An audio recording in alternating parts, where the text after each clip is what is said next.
Bon Père Céleste, merci de ce temps qu'on a pour venir écouter ta parole, Seigneur. Tu es le seul guide qu'on a pour nous enseigner, nous corriger, nous guider, nous encourager, Seigneur, et être assuré qu'on marche dans tes voies, Seigneur. Et ce matin, on pense à notre frère Raymond. Seigneur, cet homme fidèle qui t'aime, qui te suit, que tu puisses l'accompagner ce matin, être avec lui, puis le soutenir. Puis je sais, Seigneur, que tu l'utilises beaucoup pour parler de toi. Conduis-le à des personnes qui ont soif de t'entendre, s'il te plaît. Amen.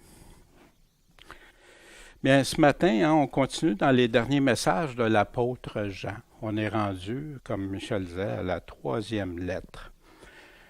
La semaine dernière, on a vu la 2e lettre. On a vu Kyria, qui veut dire dame, la dame élue, et auquel Jean s'adressait, mais qui était dans une vulnérabilité. Jean se réjouit, il marche dans la vérité, mais il doit les avertir. Attention au faux. Seulement l'enseignement de Jésus-Christ. Sinon, c'est contre Christ quand tu modifies, quand tu changes ce que Christ lui-même a dit et ses apôtres. Sinon, même pas communiquer avec de telles personnes qui parlent au nom de Christ. Et demeurer dans son amour, c'est suivre ses commandements, c'est suivre la vérité. Et c'est ce que l'apôtre Jean rappelait dans sa courte lettre, qui est dans quelques versets. On avait vu aussi, on n'a pas la même opinion. On avait vu, parce que ça touchait à ça aussi avec des opinions, on voit un arrêt, puis moi je pense que je dois arrêter. Un autre va penser, je pense que je peux arrêter. Un autre, je pense que je peux ralentir. Un autre, je pense que je peux continuer. Où est la vérité dans tout ça? Avez-vous la confusion où le malin a conduit les assemblées aujourd'hui? C'est un exemple, c'est une image, mais ils font ça avec les paroles mêmes de Christ. C'est Christ, ça veut plus dire.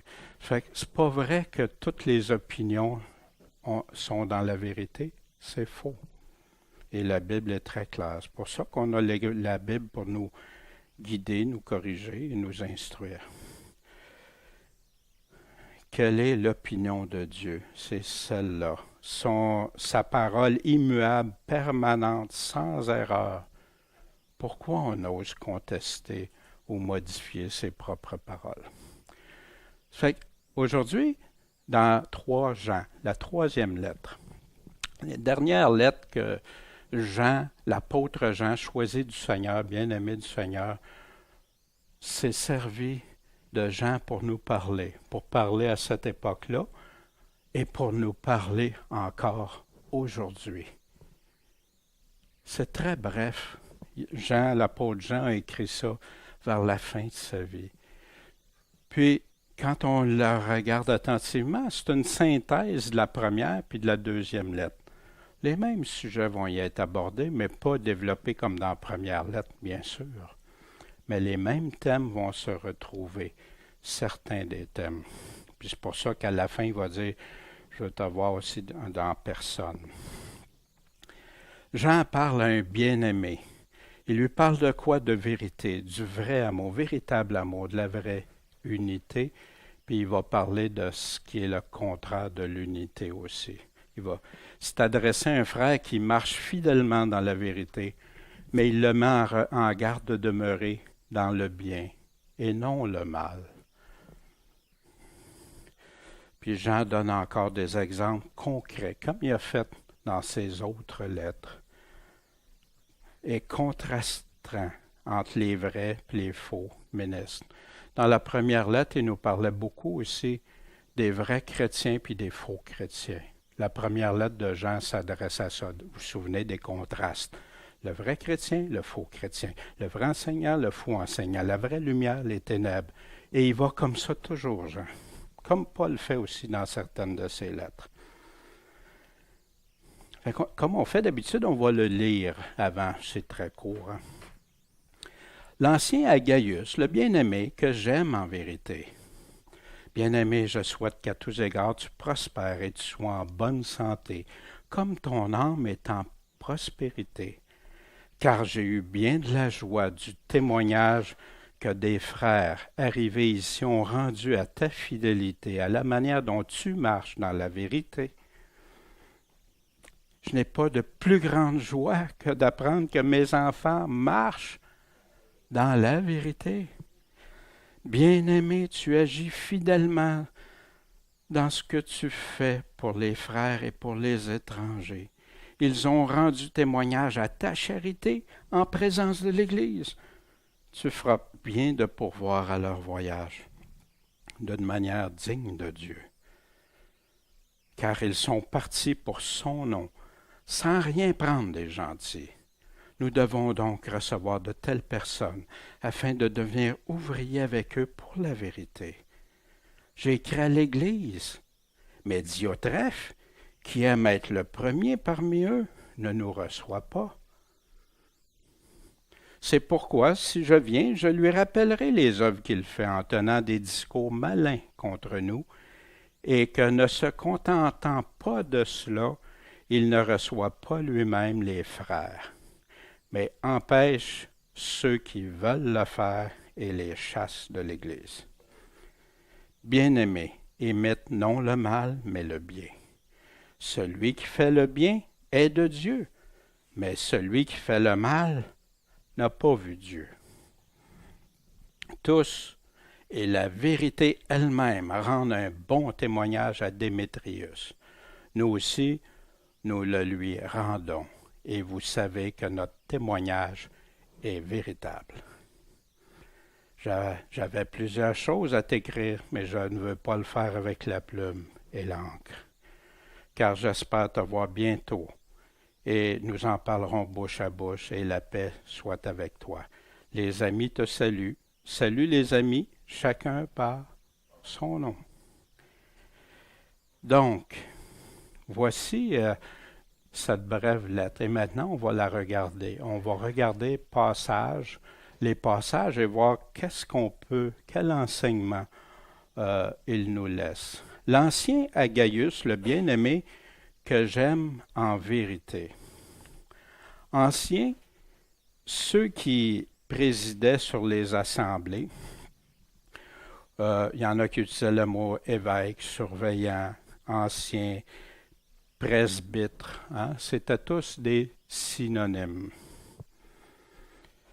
Gaius est un compagnon de voyage de Paul. On voit dans Actes 19, 28, ayant entendu cela, ils furent transportés de colère. Ils s'écrièrent, grande est la Diane des Éphésiens. Vous vous souvenez quand Paul était à Éphèse? Et vous savez qu'il y a beaucoup de parallèles avec ce qu'ils font avec les statues, avec les choses aussi, puis qui combattent même ceux qui vont donner juste l'Évangile. Et toute la ville fut remplie de confusion, et ils coururent tous ensemble au théâtre, entraînant avec eux Gaius et Aristarque, macédoniens, compagnons de voyage de Paul. Fait que Gaius connaissait-il l'Évangile? Gaius était-il un homme fidèle, formé? On va regarder tout ça. On sait ici qu'en étant accompagnant Paul, il a été confronté, il a été enseigné, il a été aux meilleures loges pour apprendre. Or, Paul voulait se présenter devant le peuple, mais les disciples ne lui permirent pas. Tu vas te faire tuer, Paul. Gaius, on retrouve, et après y avoir séjourné 3 mois, les Juifs lui ayant dressé des embûches, au cas où il fût allé s'embarquer pour la Syrie, on fut d'avis de retourner par la Macédoine. Et Sopater, Béréen, le devait accompagner jusqu'en Asie, et d'entre les Thessaloniciens, Aristarque et Second avec Gaius, Derbien, qui vient de Derbe, et Timothée, et ceux d'Asie, Tychique et Trophime. Encore là, on voit que quelques mois plus tard, il a suivi Paul en Asie, puis avec Timothée, bien d'autres. Ceux-ci, donc, étant allés devant, nous attendirent à Troas. Dans Romains 16, 23, Gaius, mon hôte et celui de toute l'Église, vous salue. Erasme, le trésorier de la ville, et Quartus, notre frère, vous salue. Je rends grâce à Dieu de ce que je n'ai rien baptisé aucun de vous, sinon Crispus et Gaius. Gaius a été baptisé par Paul dans les rares personnes que Paul nous disait. Croyez-vous que Paul n'a pas vérifié la foi de Gaius avant de le baptiser? Bien-aimé, je souhaite qu'à tous égards tu prospères et sois en bonne santé, comme ton âme est en prospérité. Remarquez une chose ici. Aujourd'hui, on entend beaucoup l'évangile de la prospérité. Dieu va me bénir, Dieu va me donner de l'argent, va me donner ci, va me donner plein de bénédictions. Mais ici, Jean, il dit, bien-aimé, tu vas avoir toutes ces bénédictions-là. Non. Il dit, je souhaite que tu aies ça. Mais quoi? C'est quoi son paramètre? Comme ton âme est en prospérité. Mais Gaius cherchait premièrement le royaume et la justice de Dieu. Ton âme prospère. Puis là, oui, que Dieu puisse, je le souhaite. Si Jean, l'apôtre Jean, dit je souhaite au lieu de dire j'ai prié Dieu puis je suis convaincu que tu vas avoir tout ça. Mais c'est pas ça que Jean dit, je le souhaite de tout cœur. Il aimait, bien aimé.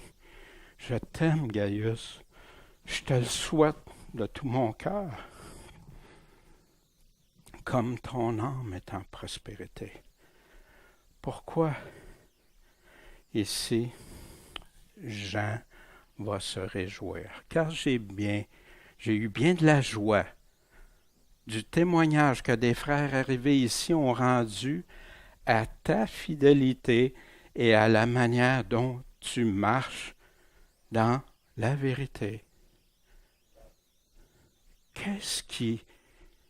Pourquoi Jean s'est beaucoup réjoui? Gaius marche dans le chemin étroit de la vérité. Tout le monde le voit, le constate.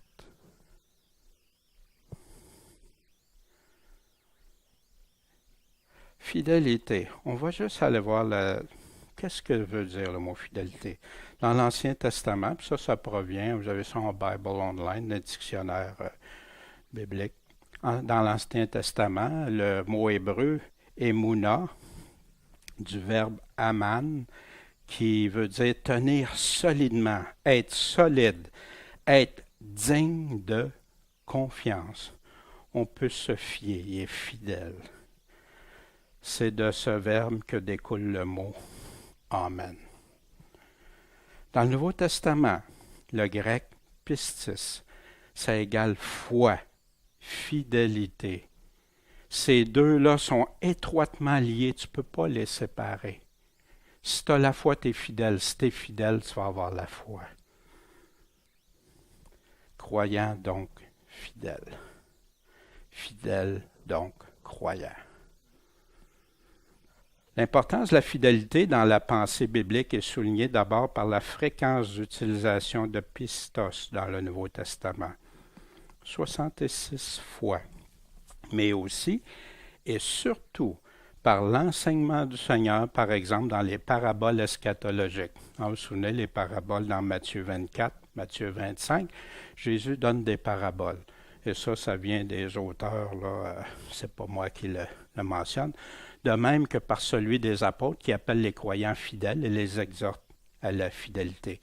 Vous vous souvenez, Jésus appelle deux catégories de serviteurs, de ses serviteurs. Le serviteur fidèle puis le serviteur infidèle.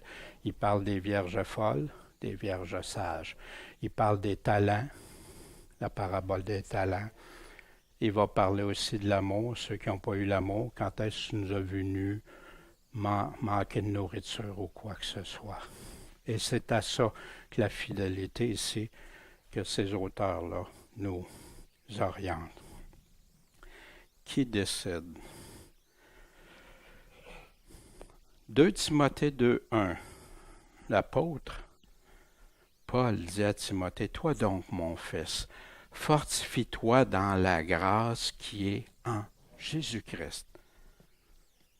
Et les choses que tu as entendues de moi. » Qu'est-ce qu'il a entendu de Paul, sinon les enseignements de Jésus? En présence de plusieurs témoins. Confie-les à qui? À des hommes fidèles, qui soient capables aussi d'enseigner les autres. Toi donc, endure les souffrances comme un bon soldat de Jésus-Christ.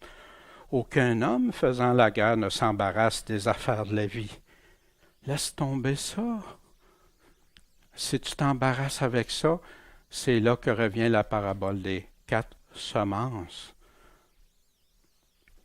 Tu t'embarrasses pas afin de plaire à celui qui l'a enrôlé. Qui nous a enrôlés? Et si quelqu'un combat dans la lice, il n'est couronné que s'il a combattu comment? Selon les règles. Paul ici est en train de rappeler à Timothée, tu dois combattre selon les règles si tu veux avoir. Et dans 3 Jean, Jean veut tellement que ça soit sûr, puis il veut tellement encourager Gaius, et non pas Gaius, tous ceux qui liraient cette lettre-là, puis qui sont fidèles, puis qui marchent dans la vérité comme Gaius. Je n'ai point de plus grande joie. Oh, attends une minute, là. Jean, c'est ta grande joie, c'est pas de parler du Seigneur à quelqu'un. Ta plus grande joie, c'est pas de... Hein? Il y a plein de choses qu'on peut mettre. Plein des enseignements que j'ai reçus aussi. Que ça, c'était... Mais ici, Jean attire l'attention. J'ai pas de plus grande joie que d'apprendre que mes enfants marchent. Marcher. Qu'est-ce que ça veut dire, marcher? Entendre la vérité? Juste penser à la vérité? Ou juste faire ce que la vérité dit? Dans la vérité. La charité et la vérité, Paul nous en parle dans Corinthiens 13. La charité patiente, on la connaît, et elle est pleine de bonté, n'est pas envieuse, ne se vante pas, ne s'enfle pas d'orgueil, n'est pas malhonnête, ne cherche pas son intérêt, ne s'aigrit pas, ne pense pas au mal à faire du mal. Elle ne se réjouit pas de l'injustice, mais elle se réjouit de la vérité. C'est étrange qu'on entende que la doctrine n'est pas importante aujourd'hui, que c'est secondaire. L'amour, elle ne se réjouit pas de l'injustice, mais elle va se réjouir de la vérité. C'est de valeur que c'est souvent mis de côté, ces passages-là. 3 Jean 5, bien-aimé, tu agis fidèlement dans ce que tu fais pour les frères et pour les étrangers. Fait que Gaius met en pratique l'amour du prochain. Ils ont rendu témoignage à ta charité en présence de l'Église. Pour que quelqu'un rende témoignage que quelqu'un a de l'amour envers les autres, ça se peut-tu qu'il faut qu'il ait fait quelque chose d'important? C'est comme s'oublier soi-même, puis qu'il ait fait. Tu feras bien de pourvoir à leur voyage d'une manière digne de Dieu. Parce qu'ils sont partis pour son nom, sans rien prendre des gentils.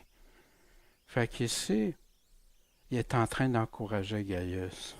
Gaius, je sais que tu es fidèle. Tu reçois un témoignage extraordinaire de tout le monde.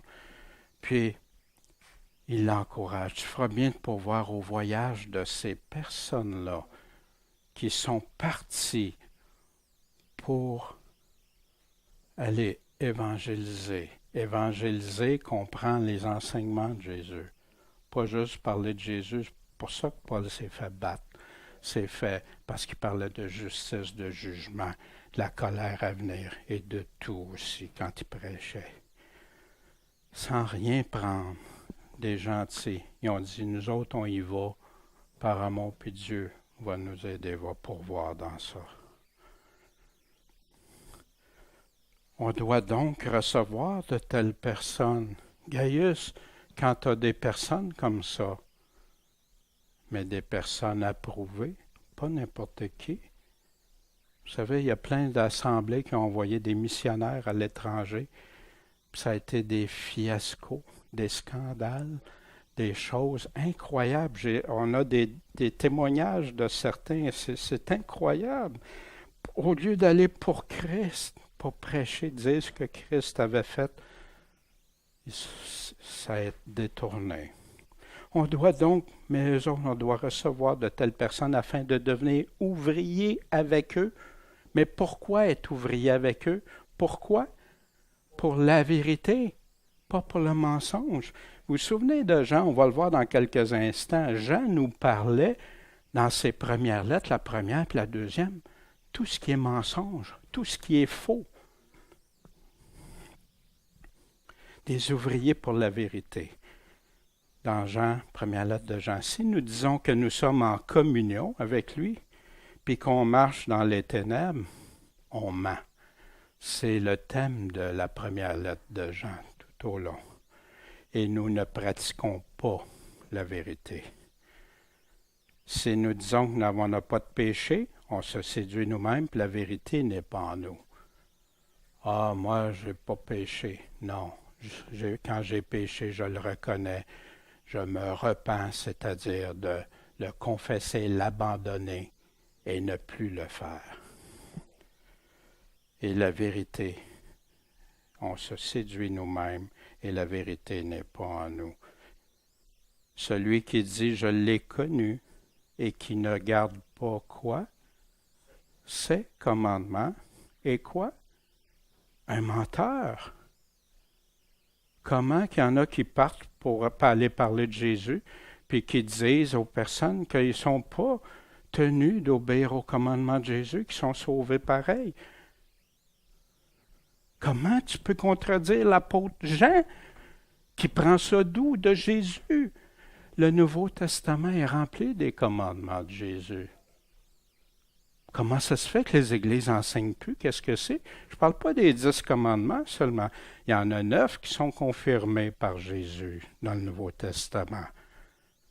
L'adultère, etc., le mensonge, aimer Dieu de tout son cœur, tout ça. Mais ces commandements, regardez, Jésus en a plusieurs. Comment ça se fait? On poserait des questions à l'Église. Combien Jésus a de commandements? Combien Jésus nous a laissé des commandements à ses enfants? Souvent, on va dire 2. Aime le Seigneur ton Dieu de tout ton cœur, toute ton âme, ta pensée, puis ton prochain comme toi-même. Ce qui est le fondamental sur lequel Paul nous dit que les autres commandements viennent se greffer. Mais demande, quels sont les autres commandements? Oh, comment ça se fait? Paul dit ça, qu'il n'y a aucun, il dit que ne séduisez-vous pas vous-même, parce qu'aucun qui va commettre le contraire des commandements de Jésus, qui va commettre l'adultère, le mensonge, l'idolâtrie, ces choses-là ne va connaître le royaume de Dieu. Très clair. Celui qui ne garde pas ses commandements est un menteur, puis la vérité n'est pas en lui. Que c'est triste d'entendre aujourd'hui un évangile dilué. La grâce n'exclut pas d'obéir au Seigneur. Sans ça, tu seras en train de dire, ben Seigneur, tu t'es trompé. Ou pire, tu aurais menti en disant que celui qui ne met pas en pratique mes paroles, ou celui qui n'obéit pas à mes commandements. Voyez-vous, ça ne tient même pas. On se doit, quand tu aimes le Seigneur, tu vas l'obéir avec cœur. C'est même pas pénible que l'apôtre nous dit. Tu as le désir. Puis Jean répète ces choses-là. En Jean 1, 5, 2. Mais savez-vous quoi? Je sais que des fois, ça peut être dur pour certains. Je sais qu'il y en a qui nous écoutent sur Internet ou via les sites. Mais quand tu as le choix, est-ce que je vais vraiment écouter ce que l'apôtre dit ou si je vais me retrancher dans ce qu'on m'a déjà dit? On a le choix. Puis écoutez pas moi, là. Écoutez l'apôtre. À ceci, de cette façon-là, on reconnaît que nous aimons les enfants de Dieu. Comment? Quand nous aimons Dieu et que nous pratiquons quoi? Ses commandements. Car l'amour de Dieu, c'est quoi? Ça consiste à quoi? À garder ses commandements. Il veut tellement que ça soit clair qu'il va le répéter. Et ces commandements ne sont pas pénibles, parce que tout ce qui est né de Dieu triomphe de quoi? Du monde. Comment il nous parle du monde? Les ténèbres. Tu veux vivre selon le monde? Tu veux vivre selon ta chair? Ça, c'est les ténèbres. Tu veux vivre selon Dieu? Tu vas vivre selon l'Esprit. Tu vas obéir au Seigneur. Tu vas suivre le Seigneur. Parce que tout ce qui est né de Dieu triomphe du monde. Or, voici la victoire qui triomphe du monde, notre foi. Qui est celui qui triomphe du monde, sinon celui qui croit que Jésus est le Fils de Dieu? Savez-vous ce qui se passe ici? Quand tu vas entendre prêcher, tu vas souvent entendre à partir d'ici, parce que tout ce qui est né de Dieu triomphe du monde. Et voici, ce qui triomphe du monde, c'est notre foi. On croit. Mais il dissocie ça. Il dissocie de qu'est-ce que Jean est en train de dire. Tu peux-tu séparer ça? Tu peux-tu séparer ce que Jean est en train de dire? Mais non. Pratiquer ses commandements, garder ses commandements, triompher du monde, c'est ça notre foi, qui est celui qui croit. Ça va tout ensemble. Comment je peux dire que je crois puis vivre dans les ténèbres, puis pas obéir, puis pas faire? Les menteurs, Jean nous en parle. Si nous disons qu'on n'a pas de péché, nous le faisons menteur, la parole n'est pas en nous, on l'a vu. Celui-là, il est souvent cité, puis c'est absolument vrai. 1 Jean 2, 4, celui qui dit « je l'ai connu », qui ne garde pas ses commandements, est quoi? Un menteur.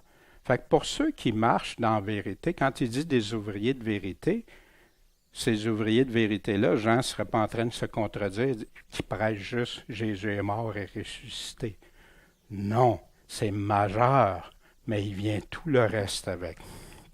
Qui est menteur? Puis il répète au chapitre 2, 22, qui est menteur si ce n'est celui qui nie que Jésus est le Christ. Celui-là est l'Antéchrist qui nie le Père et le Fils. Puis il y en a plusieurs. Il nous dit qu'il y en a plusieurs.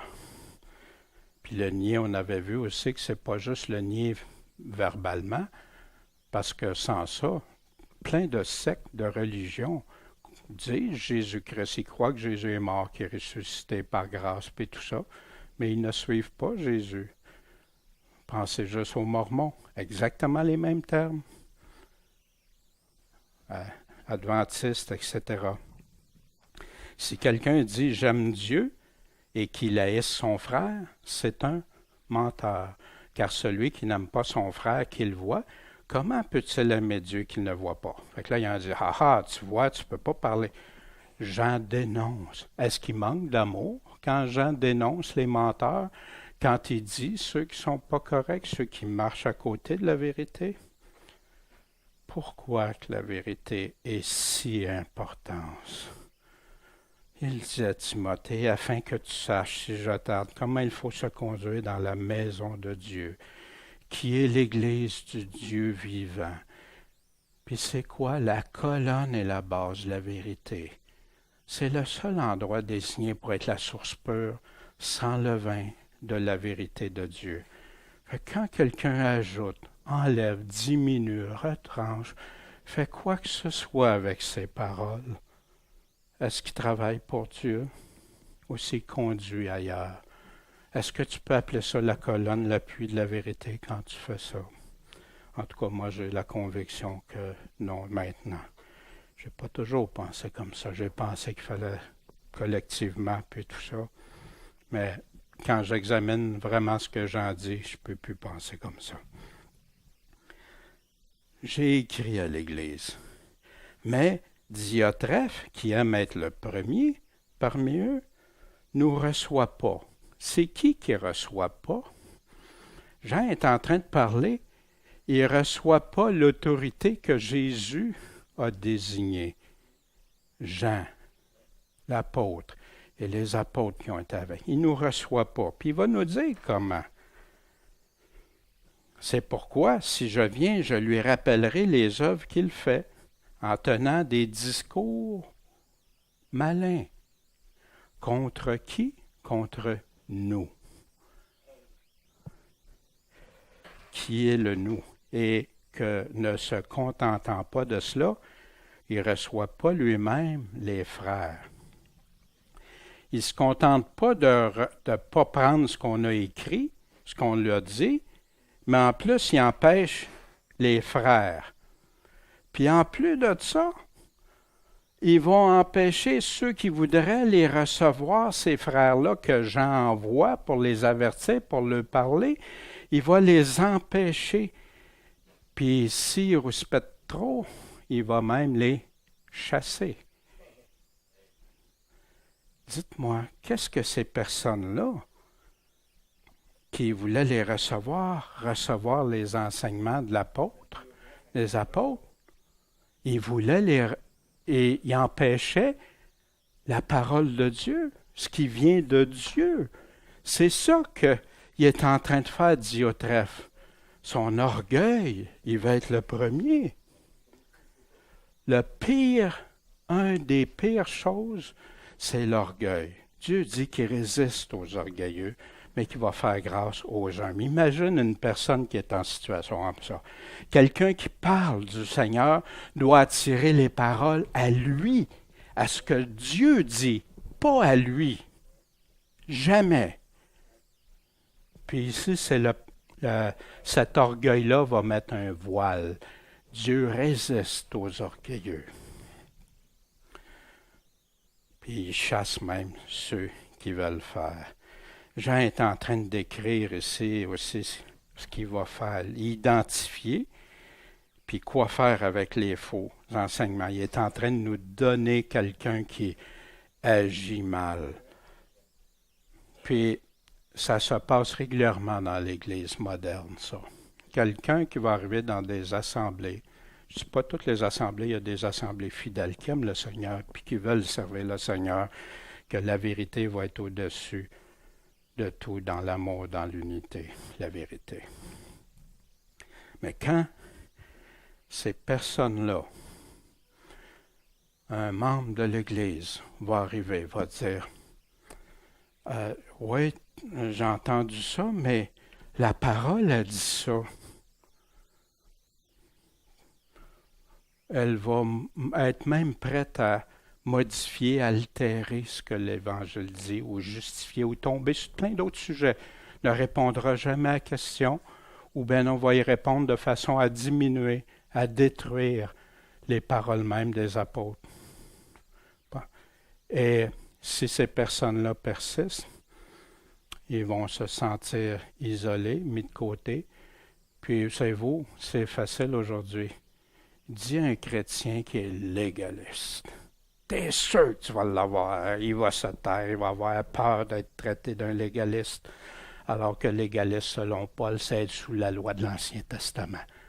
Tu trouveras nulle part ailleurs. Tu peux avoir des attitudes qui ne sont pas, mais ça n'appelle pas ça légaliste. Ou on va te dire, tu juges. Ou toi, tu ne peux pas comprendre l'Évangile. Là. Ça, moi, je suis quelqu'un qui comprend l'Évangile, mais toi, tu n'as pas toutes mes études de doctorat et tout. comme si Jésus aurait écrit l'Évangile. Merci, Père, de cacher ces choses aux sages et aux intelligents, mais de le révéler à qui? À tes enfants. À tes enfants. Est-ce qu'il dit juste à certaines catégories qui tombent dans le gnosticisme? Juste nous, on a la connaissance. Non, jamais. Dieu a la connaissance. Fait que là, par rapport à Diotrephe, c'est ici que Jean lui dit, Diotrephe, il a parlé en mal. Diotrephe a agi mal. Bien-aimé, imite non le mal, mais quoi? Le bien. Celui qui fait le bien est de Dieu. Mais celui qui fait le mal n'a pas vu Dieu. Pourtant Diotrephe, est-ce qu'il prêchait au nom de Dieu? Ben oui. Il était même dans une église.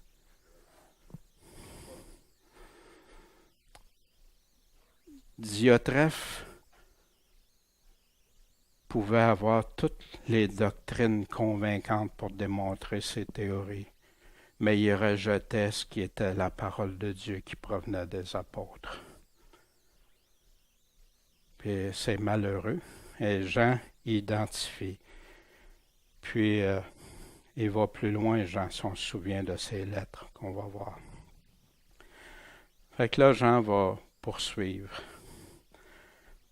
Tous et la vérité elle-même rendent un bon témoignage à Démétrius.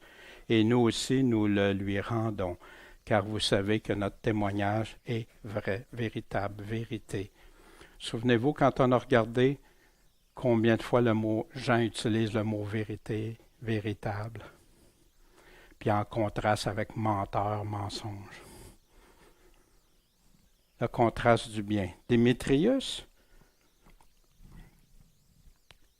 tous et la vérité elle-même rendent un bon témoignage à Démétrius. Nous aussi, nous le lui rendons. Fait que pas seulement les apôtres le rendent, et vous savez que notre témoignage est véritable. Diotrephe, j'ai écrit à l'Église, mais Diotrephe, qui aime être le premier parmi eux, ne nous reçoit pas. C'est pourquoi, si je viens, je lui rappellerai les œuvres qu'il fait en tenant des discours malins contre nous, et que ne se contentant pas de cela, il ne reçoit pas lui-même les frères, mais empêche ceux qui veulent le faire et les chasse de l'Église. Jean, tout au long de ses lettres, fait des contrastes. Quand il nous dénonce le mal, il nous donne le bien à côté. Quand il parle du bien, il va nous donner le mal à côté, pour pas qu'il y ait de confusion possible. Diotrephe demeure-t-il dans la doctrine? Hein? Il veut être le premier, il ne reçoit pas les apôtres, il fait des mauvaises œuvres, il tient des discours malins. Il ne reçoit pas lui-même les frères, il empêche ceux qui veulent le faire, puis il les chasse de l'Église. Dans 2 Jean, il nous dit qu'il y a plusieurs séducteurs. Quiconque va plus loin et ne demeure pas dans la doctrine du Christ n'a pas Dieu. C'est la même chose qu'il dit entre le bien et le mal. N'a pas Dieu. Celui qui fait le mal n'a pas Dieu. Parce qu'il ne demeure pas dans la doctrine du Père et du Fils. Est-ce qu'on peut dire que Diotrephe demeurait dans la doctrine du Christ? Il faisait tout le contraire. Il n'aimait pas, il haïssait, puis il était prêt à contredire ou à refuser la parole de Dieu à ceux qui lui en voulaient. Fait que si quelqu'un vient à vous et n'apporte pas cette doctrine, cet enseignement, c'est lequel, on a vu, c'est l'enseignement de Christ, ne le recevez pas dans votre maison, ne lui dites pas « salut ». Jean ici est en train de dire quelque chose de très puissant qui peut passer comme anodin, mais il est en train de dénoncer Diotrephe puis dire que c'est un faux. Car celui qui lui dit salut participe à ses mauvaises œuvres. Puis on va voir tantôt pourquoi aussi Jean va parler. J'ai beaucoup d'autres choses à te dire en personne. Gaius, en ayant suivi Paul, connaissait qu'est-ce qui en était du vrai et du faux. Sépares-tu le précieux du vil? Dans Jérémie ici, au chapitre 15, versets 16-19. Jérémie parle à Dieu. Dès que j'ai trouvé tes paroles, je les ai dévorées. Et tes paroles sont la joie et l'allégresse de mon cœur. Ouais, la parole, il faut faire attention, là. Il ne faut pas être trop aimé puis être... quelle tristesse. Car ton nom est invoqué sur moi, Éternel, Dieu des armées. Je ne me suis pas assis dans l'assemblée des moqueurs. Je ne me suis pas assis avec les moqueurs puis pour m'y réjouir. Mais à cause de ta main, je me suis assis tout seul, solitaire, car tu me remplissais d'indignation. Dieu remplissait Jérémie d'indignation avec ce qu'il voyait de ces gens-là moqueurs. Et pourquoi ma plaie est-elle incurable et ne veut-elle pas guérir? Ça fait pas mal, ça? Ça fait pas mal quand tu voudrais être avec des frères, des sœurs, puis que pour eux, ils se moquent dans le fond de ce que Dieu dit. Serais-tu pour moi comme une source qui trompe? J'aime tellement ta parole, Seigneur, puis je me sens tout croche, comme des eaux qui ne durent pas. Puis Dieu répond, ainsi a dit l'Éternel, si tu reviens, je te ramènerai, tu te tiendras devant moi. Et si tu sépares ce qui est précieux de ce qui est vil, tu seras ma bouche, et ils se tourneront vers toi, mais toi, tu ne te tourneras pas vers eux. Jésus a fait ça avec les disciples qu'il avait envoyés d'aller prêcher de maison en maison. Puis après, quand les gens ne voulaient pas, ils secouaient la poussière de leurs pieds. Séparer ce qui est vil du bien. Le mélange aujourd'hui s'est répété plusieurs fois dans le Nouveau Testament. En passant, je suis en train de faire une recherche, une étude sur toutes les fois que Jésus nous met en garde, les apôtres nous mènent en garde.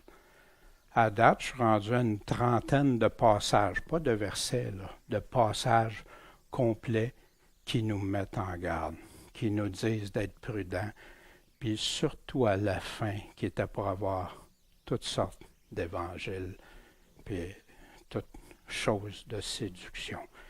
J'avais plusieurs choses à t'écrire, mais je ne veux pas le faire avec la plume et l'encre, car j'espère te voir bientôt, et nous parlerons bouche à bouche. La paix soit avec toi. Les amis te saluent. Salut les amis, chacun par son nom. Jean ne donne pas tout par écrit. Il préfère aller le voir en personne, puis lui donner, puis répondre aux questions que Gaius pourrait avoir. Mais avec la seule lettre, si jamais Jean ne peut pas se rendre, Gaius a suffisamment pour savoir comment se comporter puis quoi faire. Par rapport à Diotrephe, puis par rapport à ceux qui ont été là pour que les apôtres ont approuvé, puis qui ont été pour eux porter le message de l'Évangile et de les soutenir. Puis ici, une note qui démontre l'amour de Jean, son cœur de pasteur. Salut les amis, chacun par son nom. Chaque personne est importante, chaque frère, chaque sœur.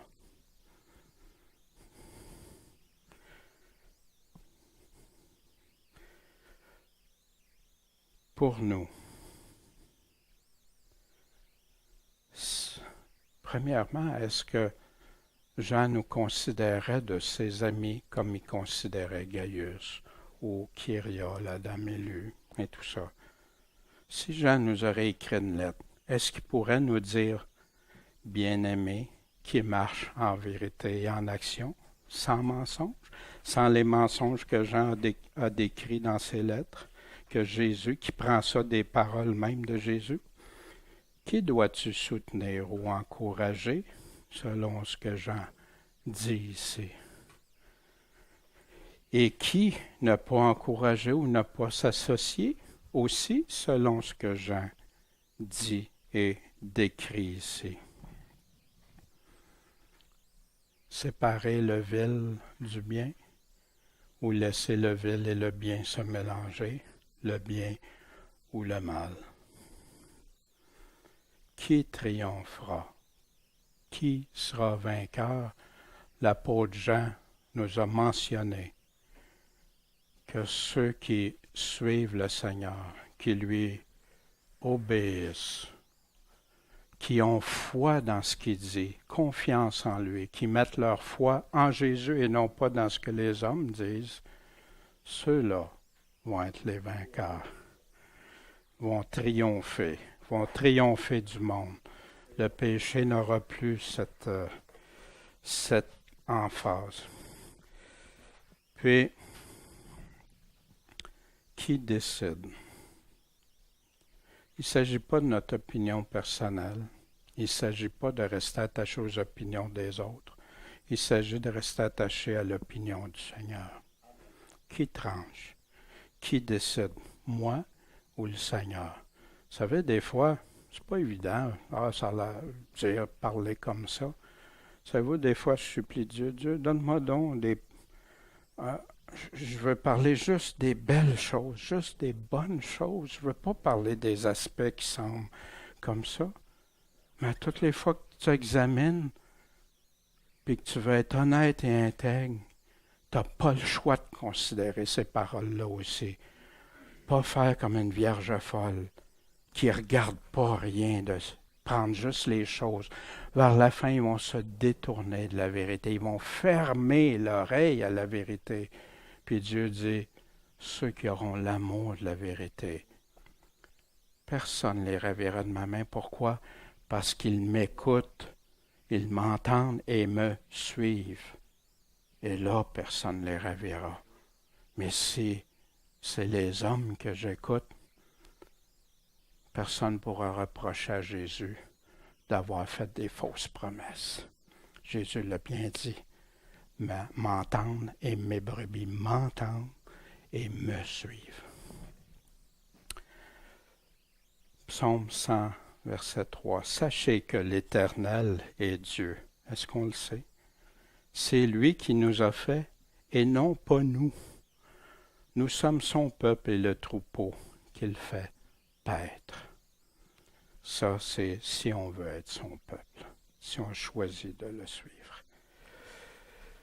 Seigneur Tout-Puissant, merci pour ta parole.